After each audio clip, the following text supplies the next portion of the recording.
Three-time Ashes winner Stephen Finn and Tymal Mills, part of the T20 World Cup winning squad from 3 years ago, are with us. First of all, what did the Champions Trophy mean to you as a player, Stephen? And what do you think its relevance is now?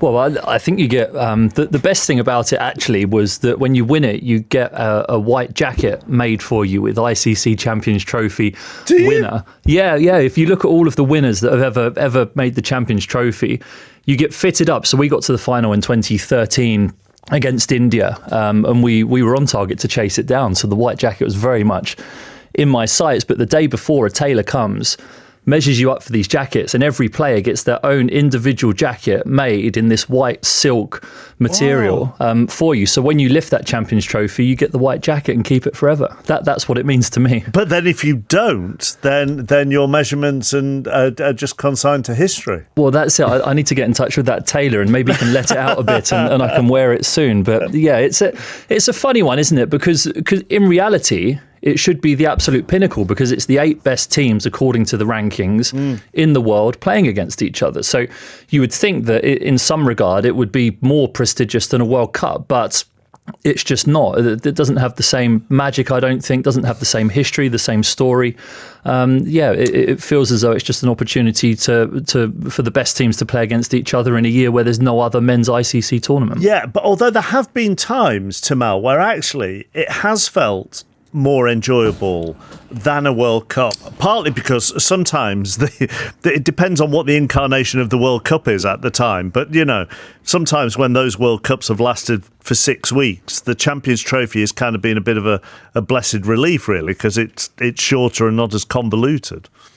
Yeah, I was just going to say that exact same thing, that the 50 over World Cup in its current kind of format, it is long. It's a traditional 10 teams playing each other once, so 9 50 over games as Vinny will tell you is a long slog. And yeah, the Champions Trophy is obviously much quicker. It's over in, I think, just under 3 weeks once you get the group stage and everything out of the way. So yeah, it is snappier. It's a little bit more in and out, a bit easier to follow maybe. But yeah, as Finney said, it doesn't have that same weight, which is funny considering in theory these are the best top 8 teams in the world. But I guess the magic of the World Cup, whether it be football, rugby, cricket, is that, you know, it's always good to see the smaller nations, isn't it? And you know, the potential for an upset is less so obviously in these tournaments. And I suppose now, well, certainly differently to 2013 and 17, is where it sits in an ever complicated cricketing landscape, which is something we will touch on later. But and where its relevance comes in that, Stephen, really, because even the recent ODI series that you've been covering for, you know, India against England still felt slightly, oh yeah, we're back to 50 overs. Do you know what I mean? Yeah, there's certainly a congestion in the schedule that means that every series like the one that England have just played against India is fighting for relevance against things that are arguably more exciting.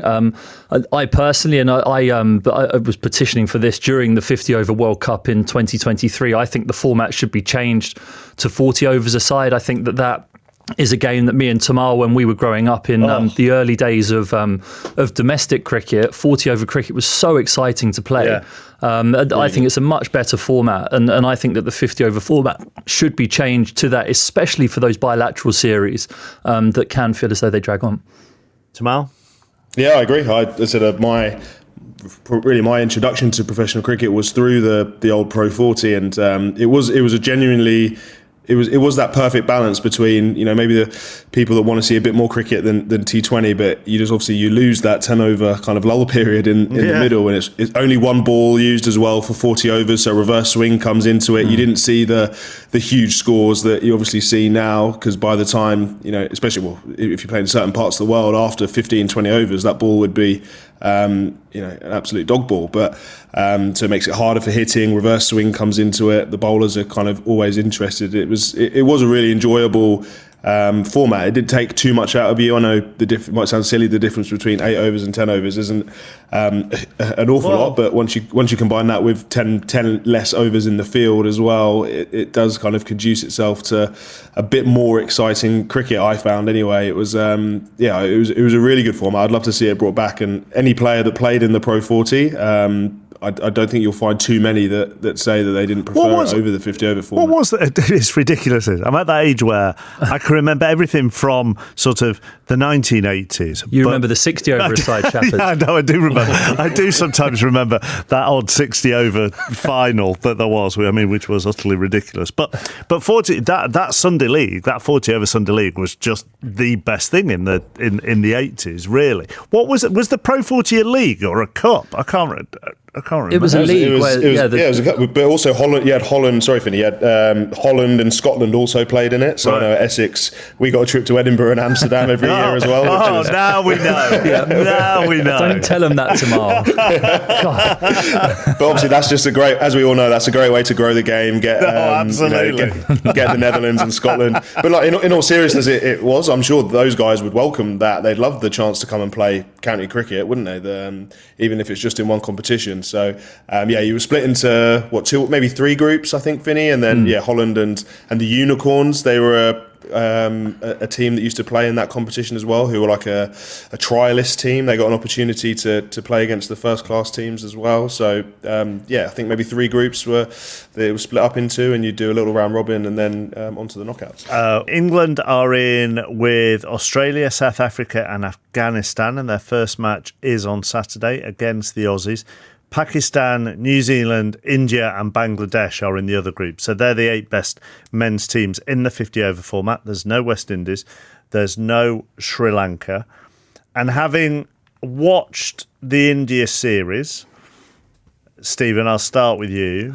Where are England?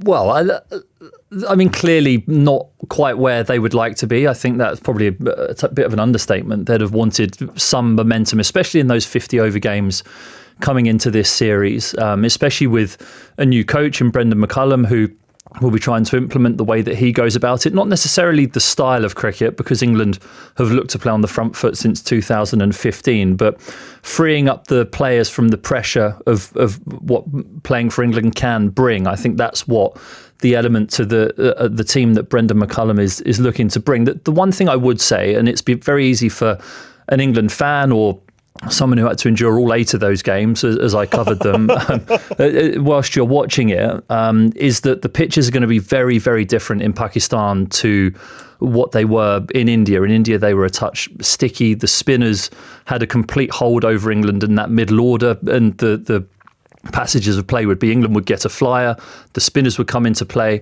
they'd get tied down, and England would never be able to muster a challenging total. And Pakistan, firstly, they don't come up against India, which is a good thing given what's just happened over the last few weeks. But also, spin in Pakistan averages 40 in one-day international cricket, and seam averages 30. So there's going to be far more seam bowled than spin, I think. And the spinners aren't as difficult to play, which I think is a good sign for England.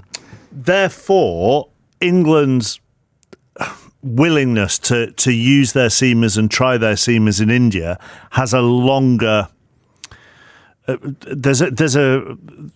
There is thinking behind that plan, basically, Tamal. But it's not about just winning that series. It's about trying to get people in rhythm. And in some cases, for some of these bowlers who've barely played 50 over cricket, trying to get them to think 50 over wise ahead of a tournament where the seamers will be needed more.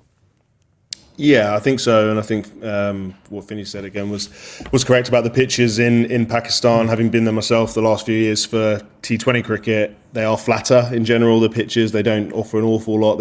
Every so often you'll get one that can turn square, but for the most part they're very good batting pitches. So you want to have your high pace options. You hit the deck bowlers with changes of pace as well. And I think with what it seems to me is that since Brendan McCullum's come in with this England squad, he wants to get his squad for all formats together, not just looking at it for this Champions Trophy. You know, a lot of these players will be playing in the Test matches in the summer. For the ODI, is the kind of they look like they're picking from a smaller pool of players now. So they've committed to this group that they want, and they want to try and keep it as familiar and as an environment as possible, and they'll take on each challenge as it comes. So as the Champions Trophy, it's going to be now, then into the English summer for obviously a big series against England with a Zimbabwe test before, and then they'll roll on to that with some white ball series into the Ashes, I assume, with the very similar group of players. So that's the one thing it looks like to me, is that they've picked their group of guys, and they want to keep them together and try and adapt to the different formats as a unit. Let me ask you both.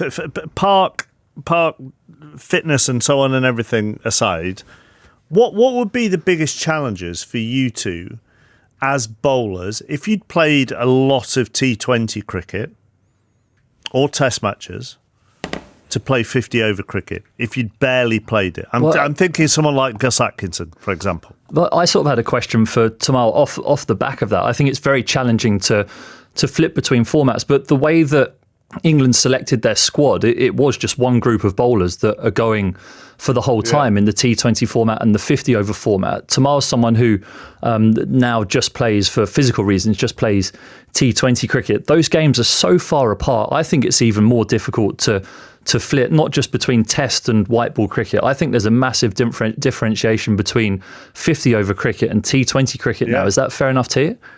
Yeah, I completely agree. 50 over cricket is certainly more like Test cricket than it is T20 cricket. I think you need to be able to look, Finney, you obviously played a lot of 50 over cricket. You know, you need to bowl probably 7 of your overs at top of off. That's pretty much your bread and butter, isn't it? You need to be hitting the heavy length, the odd bouncer, but 50 over cricket is about, okay, can you keep it tight, hitting the stumps, no width, no loose deliveries. Whereas in T20 cricket, you might swing around for the first over or two, and then you're going to your variations almost immediately from overs 2, 3, and 4. You're almost bowling 5 or 6 different deliveries an over. So it is tricky if you're used to a diet of T20 cricket where you might attack for 1 over when the ball's new, and then aside from that, you're going slower balls, you're bowling off. Maybe within 6 balls, you might be bowling an off cutter, a leg cutter, 2 seam up balls, a bumper, and a Yorker. Whereas you're not really doing that in 50 over cricket until you get to the 42nd over. So if you're Jamie Overton, so Tamal, then, if you're Jamie Overton, for example, who has played Big Bash for, how long does Big Bash go on for? 6 weeks? Something like that, roughly. If you've played Big Bash for 6 weeks, you've then been 5 T20, I don't know how many of those, he maybe did play 4 of them through then, but you've been in the T20 series as well, and then all of a sudden here's the ODI. That's a massive difference in mindset and skill set, yes?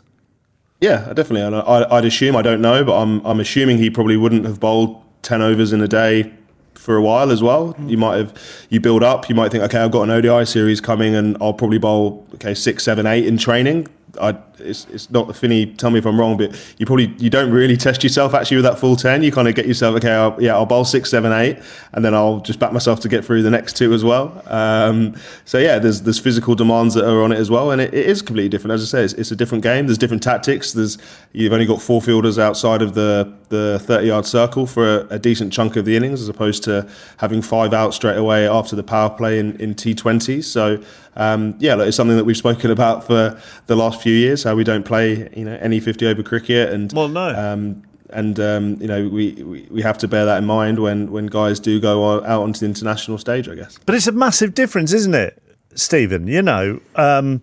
Tom Banton, for example, who I know has been brought in because of injuries elsewhere, but he hadn't played 50 over cricket for 4.5 years until the India series. Now, this may be not a fair comparison, but Shubman Gill has 50 ODIs under his belt at the age of 25. That's all what you're international dealing games, though. All international games. So the Indian players, they do play a lot of one-day international cricket, but that is for India. They don't go back and play for their domestic teams. So I think it's false to say that the reason England have struggled over the last couple of years, in particular in 50-over cricket, is because they don't play it domestically. I don't think that's true, because no other team in the world, none of their players play their domestic 50-over competitions. So that direct comparison with the hundreds inception and then England's drop-off in the 50-over format, I don't buy that. Because everybody's in the same boat. Everyone's in the same boat. And yeah, India is an exceptional example, because their fans and the public and their TV rights demand loads and loads of one-day international cricket. Therefore, they play it. And it's an opportunity for them to bring younger players through and blood them in international cricket. And they've got a wealth of talent there. I mean, this series, what it did highlight, especially the T20 series, my word, Indian cricket is a scary, scary thing looking into the future for some of those players who can't even get a sniff in the 50-over team. Tilak Varma, Abhishek Sharma, these guys booming in England's best bowlers, supposedly all over the place. It's scary for the rest of the world what they're capable of. But yeah, I don't buy the non-playing domestic 50-over cricket talk. It's a mentality. And Tom referenced it earlier, the test game, the 4-day game, is more similar to the 50-over format than T20, and that's a mindset shift. And Tom Banton, coming into this series, had a good summer with Somerset domestically in Championship cricket. He's gone away and played really well in domestic T20 leagues, the IL T20. He was the leading run scorer, and he was well primed to come in, and I thought he actually did play well in that one ODI that he played. So I don't think not playing the format is an excuse. How big a tournament is this for captain and coach, do you think? Both of you? Yeah, I think it is. And I mean, we have to also remember that this is the start of their journey together. So I played a number of white ball series in India, never won. The closest we came was 3-2 when we were ranked number one in the world. India weren't maybe as strong as they are now, particularly their bowling. Their batting was, but their bowling wasn't. And we lost 3-2.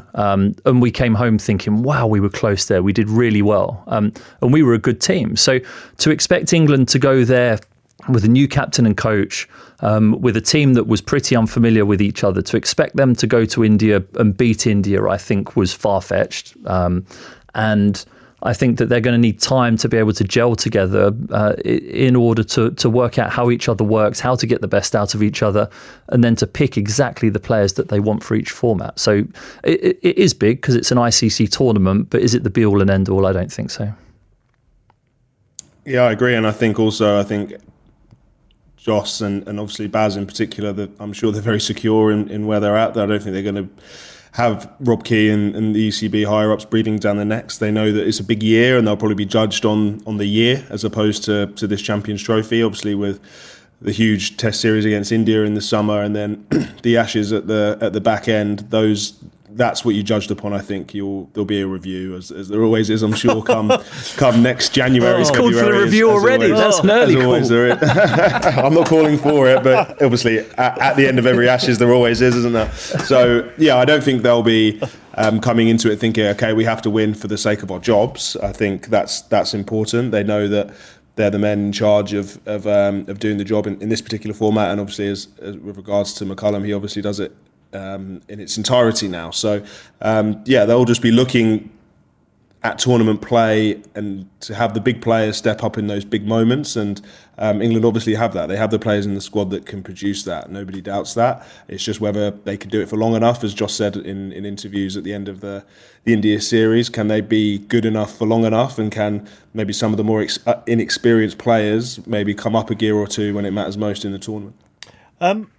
Although I know we mentioned inexperienced players, but in the main, it does feel like a fairly experienced squad, though, doesn't it, Tamal? Really? Yeah, there's, I guess, not in terms of 50 over cricket. Well, no, you already touched that. But, but yeah, the squad that's gone out there now is you've seen in an England shirt for the most part for a decent time now. As you say, Banton coming in after Bethel got injured was obviously a shame for him, but Bance has been in terrific form. I've just played against him in the UAE just now, and he was batting as well as I'd ever seen him, and he had a brilliant 12 months really. So he comes in good form. But yeah, aside from that, everybody is you could say a household name as such in England. The bowlers, it's actually a pretty old squad. I think if you look at there's a lot of players over 30 in that squad. So they've still got Adil Rashid, Mark Wood still bowling fast.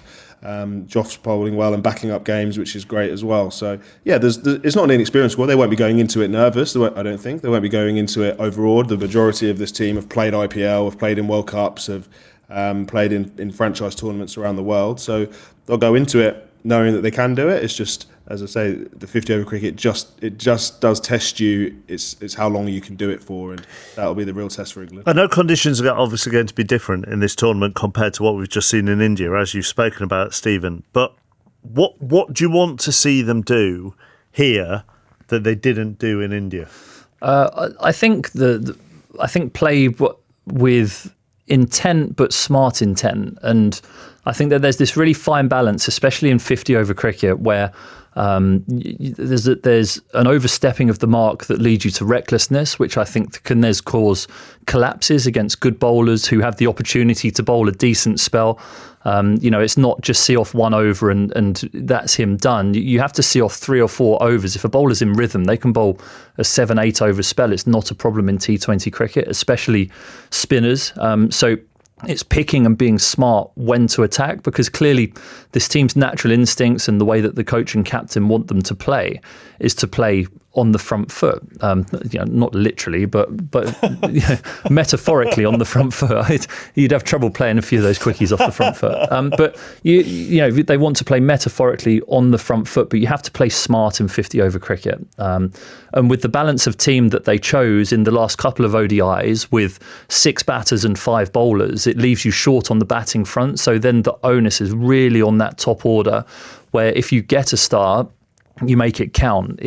I think England's opening partnership averaged 70 odd in the ODIs, but never went on beyond that to make a meaningful contribution to then be the foundation of a huge total. And India in all 3 of those ODIs did. They had a 138 run partnership. They had 2 batters go on to make hundreds when they got starts.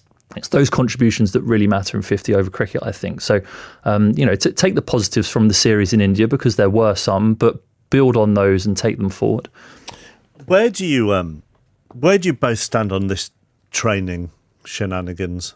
Storm in a teacup, really. I mean, look, on commentary, when Ravi Shastri said it, I was listening to it and I thought, what? They've not practiced since they've been in India. The way it was construed on the TV was that they'd just got there, played a bit of golf, but been chilled out and turned up to the grounds to play. That's not what happened. As far as I understand it, they travelled.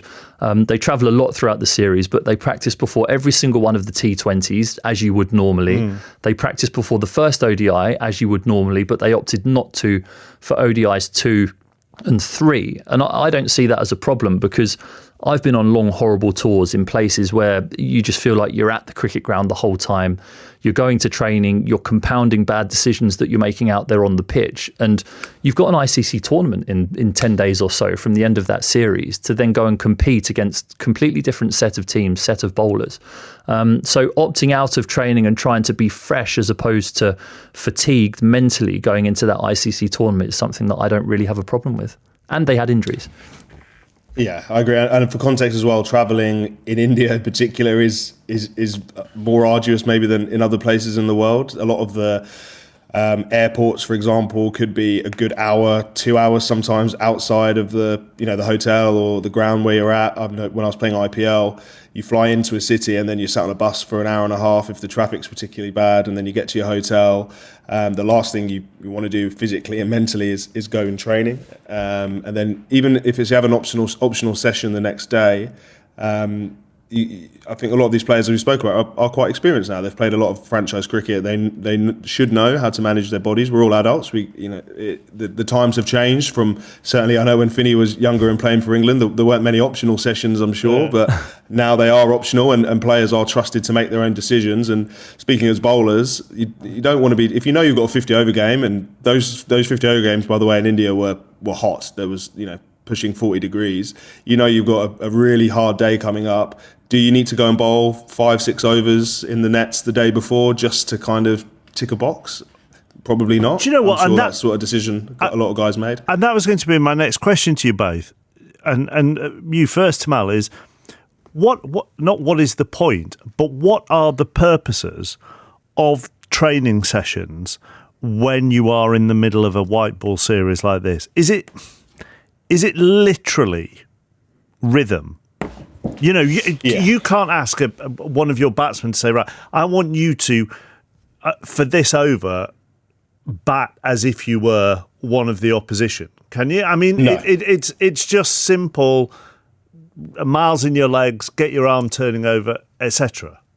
Yeah, so I think you could probably do with a batter on here to help answer this question as well, because Finny and I obviously can only speak as bowlers. Speak for yourself. I think batters and bowlers will obviously have two different ways of answering this question, and I think as a bowler, it's more physical. Yeah, you need to get out there, you need to get off your long run, you need to sweat it out in the heat. That's and then practice a few skills. It's different if you're not in the team. If you know, okay, I'm not playing this next ODI, I've been told I'm not in the side, you can do a bit of work, can't you? You can bowl that extra 2-3 overs. You can do some work with the bowling coach, although England don't have a bowling coach out there, as far as I'm aware. But you can practice on, you know, if there's a couple of technical things you're working on, your variations, whatever. But if you're in that team, you're into the tour already. Going out there and bowling 5 overs isn't probably going to change anything. You can still do a gym session, you can still do a run or whatever it might be. But I guess the questions that people were maybe pointing them at is with the batters, because in theory, yeah, if you're a batter and you're struggling with something or you're wanting to work on something, yeah, you can go and just work. You can take the batting coach and, you know, a couple of net bowlers or side armers and go and work on something for an hour. That's a different argument. Obviously, as I said, I'm not a batter, but as a bowler, you're not getting an awful lot out of training mid series, because you can bowl on the game on the morning of the game as well at the ground if you're not in the side also. So as a bowler, you're not going to get an awful lot from it, I don't think. Yeah, and that was Kevin Peterson was very vociferous about it on commentary, and Matt Pryor, who I was working with, was strong on it as well. That you don't get better at playing spin, and I think that's what it was particularly aimed at, was playing spin in those middle overs. No one's ever seen anyone get better by not practicing, and in India you have hundreds of net bowlers. They're willing to bowl at you. They will bowl for 6 hours if they can at you, to try and bowl at international players. So I think it would have been a tactical choice from England to not want to, one, compound bad habits, and to, two, try and stay mentally fresh at that stage of the tour for the 50 over games, as opposed to compounding bad things that you're doing in the game and then taking that bad baggage into those matches, into the ODIs, especially given the difference in conditions between India and Pakistan when facing spin, I think. So that will have been the logic behind it, but I can also understand the past players' frustrations, because, as Tamal said, that there weren't all that many optional practice sessions when Andy Flower was my coach in the early 2010s. It just kind of feeds into sort of just negativity around England cricket at an international level at the moment. And look, we're very early into 2025, but you can't ignore the fact that the men and the women, between them, have played 15 matches and won only one of them. And I know we're looking ahead with the men to the Ashes in the winter, and Tamal wants that review in January and so on and so forth. But what they don't want, as the ECB most definitely, and then the men and women camps respectively, the negative noise to build. No, of course, but it's there, Tamal, at the moment, isn't it? Yeah, it is, and especially that's. I'm sure it's the same in every country, but as the British public and the sporting viewing public, we're used to high standards and we want success, whether it's deserved or merited, you know, is another question. But whether that be football or rugby, we the public want success, don't they? They want to see entertainment and success, but they also want it done in the right way. Everyone's always got something to say. So yeah, it's obviously been a poor start to the year. You know, I think it was interesting to see how the England women's Ashes performances were kind of received, and they probably came in for a lot more criticism than what the women have probably been used to, which I guess is a good thing in terms of the respect and the growing professional, the professionality of the women's game. But yeah, as a whole now, we're only in the middle of February, and as you say, it's been a tough start for English cricket, and that's not going to get any easier with the rest of the year. The way that, as I said, the men's schedule is playing India at home in a Test series. And then obviously the Ashes later in the year. So the pressure will be on to a certain degree, but these players in there will back themselves to find a way. And as a regular viewer, Stephen, you've kind of you're at the heart of this negativity for me. I feel like the Grim Reaper. Honestly, every time I work on England playing a game of cricket, they lose. I know.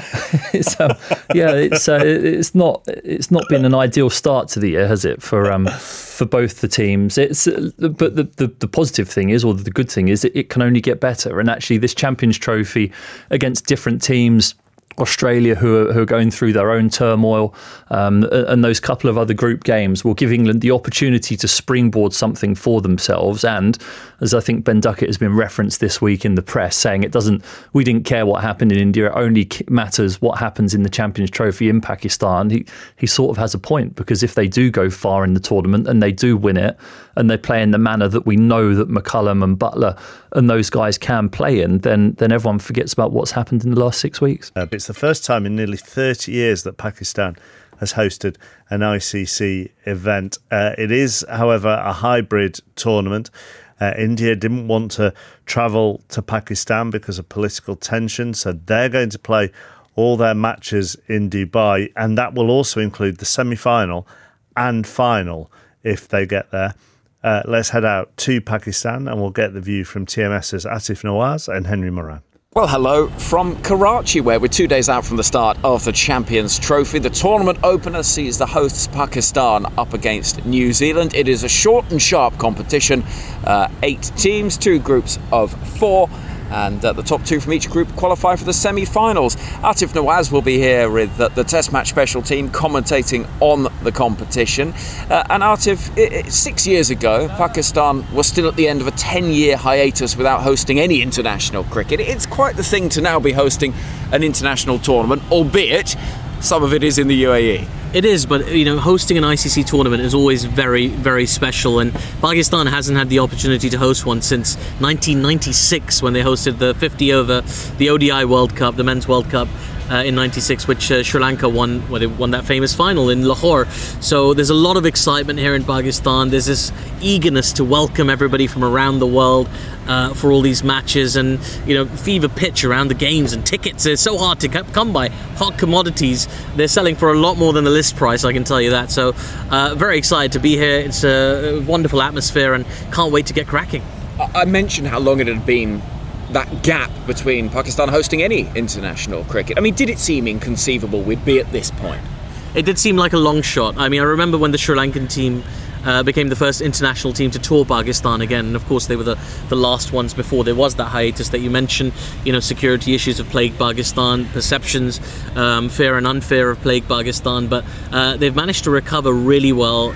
All credit to the administration and the security and the army and everybody who's done what needed to be done to make sure people felt safe coming to Pakistan. Over the last decade, we've seen people coming for the PSL, we've seen people coming for bilateral series and a tri-series recently as well. The real crowning glory, though, is an ICC event. 8 countries from around the world here in Pakistan fighting over one of the most prestigious tournaments in the world, in the cricket world. So it's very exciting. You say 8 teams, not quite 8 teams. India won't be here. Their match is being played in the UAE, and we could have the potential, if India get to the final, of the final being in Dubai as well. I mean, that will be a frustration to the organisers and indeed the Pakistani hosts. Absolutely. I think there was this great willingness and this great excitement about welcoming India to Pakistan. I know a lot of, if you wandering around Karachi, we see billboards with Indian players on them. There's already seen 50 pictures of Virat Kohli and Rohit Sharma all over Pakistan. They have huge fan bases here in Pakistan as well. So there was this great desire to welcome the Indian team. It's not possible at the moment. I think everybody sort of accepted that. There was this long process of will they, won't they, and at the end of all of that, I think everybody sort of accepted that, India's not going to come. Hopefully there'll be a stage where India will visit Pakistan, And I hope, if Pakistan can pull off a successful tournament here, an incident-free tournament here, then hopefully that's something that we can aspire to as well. But for now, what Pakistan do have, the 7 teams that are going to be here in Pakistan, I think they're very excited about it. They're playing New Zealand for the 3rd time in a week for the tournament opener, and there's a lot of excitement about that. So I think people are trying to put the sort of the negative, as it were, to the back burner and focus very much on the positive, which is that Pakistan is hosting international, global tournaments. That's very exciting. You mentioned tickets and one thing and another, and the hottest ticket in town. They've been upgrading the stadiums as well. A lot has been put into making this tournament a success. Absolutely. I mean, the ICC deemed the stadiums, worthy of hosting the matches as they were. They didn't need to be upgraded, as as they put it. The terminology they've been using is upgradation, is what the stadiums have undergone, and they look great. The stadium in Lahore, in particular, was given a huge upgrade, a beautiful new facade, loads of new seats, new scoreboards, new floodlights. And the same in Karachi. There's a lot of work that's been done. I think Pakistan are acutely aware that they're on the world stage here. All of the eyes of the cricketing world are on Pakistan, so they want to put their best foot forward.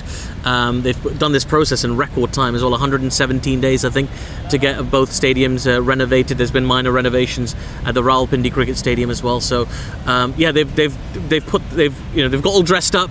They've got all dressed up. They're ready to welcome everybody, and hopefully they'll be able to provide the kind of reception they're after. Big crowds, we expect that throughout. Absolutely, and big stadiums as well. You got to remember, sort of 35,000 capacity on average here. It's going to be really a wonderful atmosphere. I always say this to you, Henry, as well. I always think England should host all the tournaments in world cricket because we've got the best fan bases. We've got fan bases for every team, and you sort of have this worry that sort of neutral games between teams that aren't the host nation won't be as well attended. But from what I gather, there is a lot of excitement just about seeing these teams. England, Australia in Lahore, that is a hot ticket game.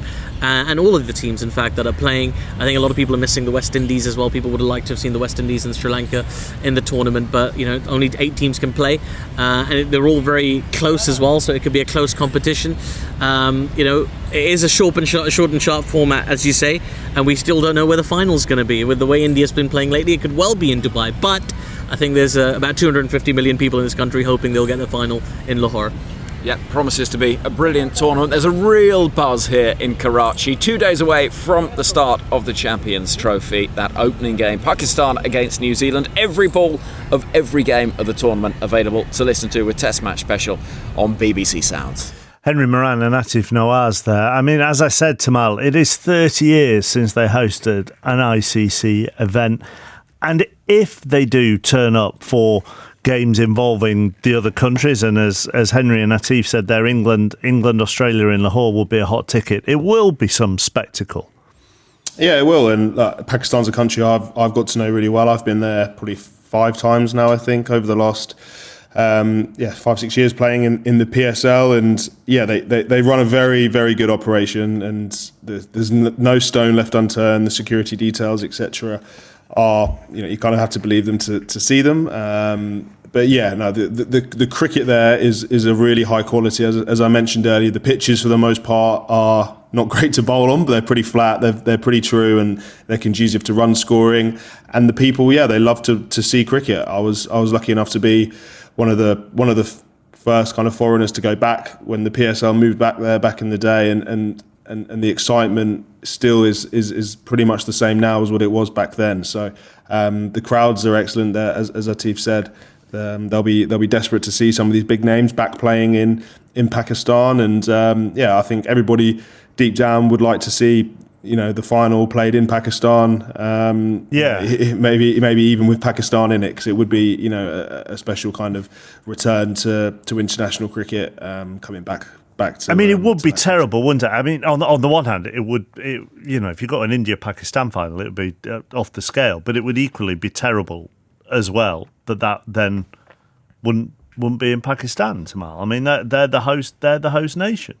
Yeah, absolutely, and I think we're not here to get into the ins and outs of world and international politics. No, but, I would suggest that the three of us probably aren't qualified to do that. But no, but yeah, from where we are, it should be, and it would be amazing. I think I've never I know they used to back in when I was young. It was pretty common, wasn't it? They'd go and do bilateral series and they play against each other, and it's probably the one thing that's really missing from world cricket at the moment, isn't it? We have so much. You could argue we have too much, and we have a lot of cricket happening all the time. But what we don't have is that kind of those marquee India versus Pakistan matches in their respective countries, and that is a shame. It's something I'm sure everybody would tune in to watch that. If I was in Australia for that last T20 World Cup in Australia, where the India-Pakistan match at the MCG.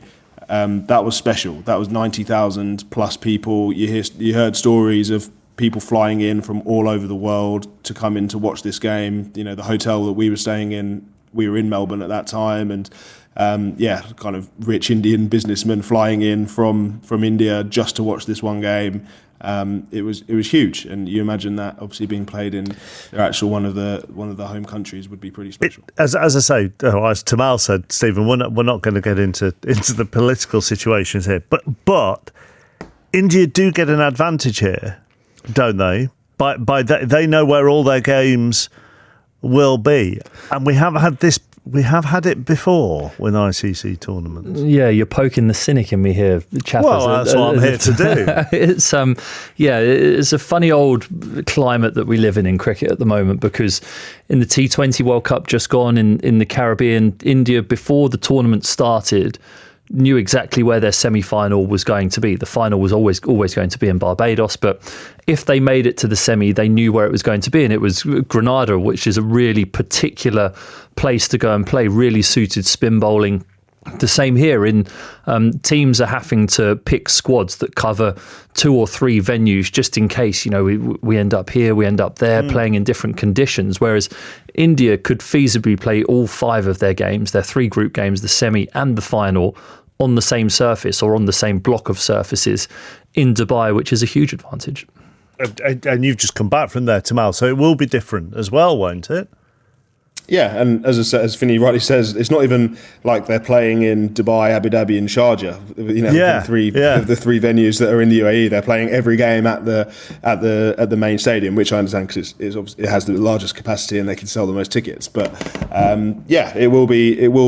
it will play differently to Pakistan if they play true to history. So in Dubai just now, the wickets actually did a bit. They nipped around a bit more, and then they got slower as the tournament went on. But they actually did quite a little bit with the new ball. Whereas in Pakistan, for the most part, as I've mentioned, the wickets are pretty flat, and you don't get much in the way of lateral movement or bounce. So if all of a sudden, you've gone and played 2 games in Rawalpindi or in Lahore on nice flat wickets, and then you go over to play a big crunch game against India. Think of New Zealand play their last game in Dubai, and it's all of a sudden it's jagging about a bit, for example. But India have played 2 games at that ground, and they're used to it. So it's certainly an advantage. But teams they're not going to make excuses. They're not going to sit here now and admit defeat before it starts. And there'll obviously be a lot of eyes on those 3 Indian games to see can a team upset them. Would it help if they did make excuses? I don't think excuses are, when you're going into a tournament. We can't keep having this situation in these tournaments, though, can we? Well, we will, because India hold all the cards financially with the World Game. Exactly, that's my point. Therefore, who stands up? Well, nobody. No, us 3. We're here standing up on the BBC at 9:45. Do you want another review, Tamal? Should we have another? Yeah, right. After this, yeah. As long as many Indian fans want to watch cricket, as much as the marketing power belongs in India and all of the revenue, I think that this is just the way it's going to be. India take a 40% share of the world's combined revenue. They have that. The next most, I think, is Australia with 9, then England with 8, and then we're down into 4s and 3% beyond that. So India financially hold all the cards. That's why they could almost hold Pakistan to ransom and say, we're not going, the tournament won't go ahead without us unless we can play our games in Dubai. Would that have happened for another team? No, they'd have quite obviously been replaced by the 9th or 10th ranked teams. So, that is the world and the economics that we live in within cricket at the moment, and I can't see that changing anytime soon. Are they the favourites for you? Do you know what? I'm going to throw a rogue one out there. I think on. South Africa are going to win it. I think South Africa are just... I think they've got a really nice balance of squad. I looked at them in that T20 World Cup last year, and I thought if they can get over their choking tag in the semis, which they did, and then they got to the final and then choked there. But they, if they can get beyond that, I think they've got a really talented squad. I think they're balanced. They've got left arm quickies. They've got one of the best in the world in Rabada. They've got wrist spin, finger spin, powerful hitters in the middle order, great openers.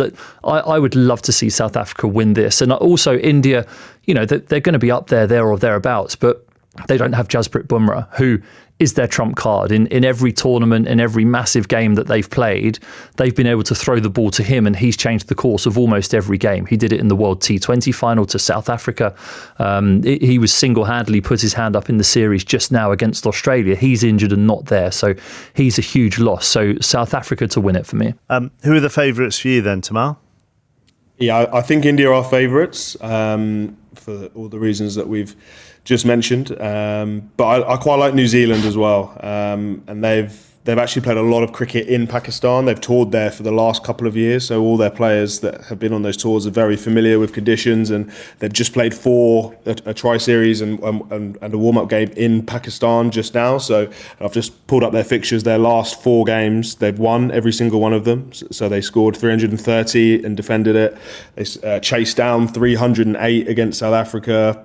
They chased down 240, only 5 down. And then they chased 310 just now against Afghanistan. So their batters are obviously well familiar with conditions. They're used to scoring 300 plus, which looks like is what you're going to need to do well in this tournament. So I'd keep an eye on New Zealand as well.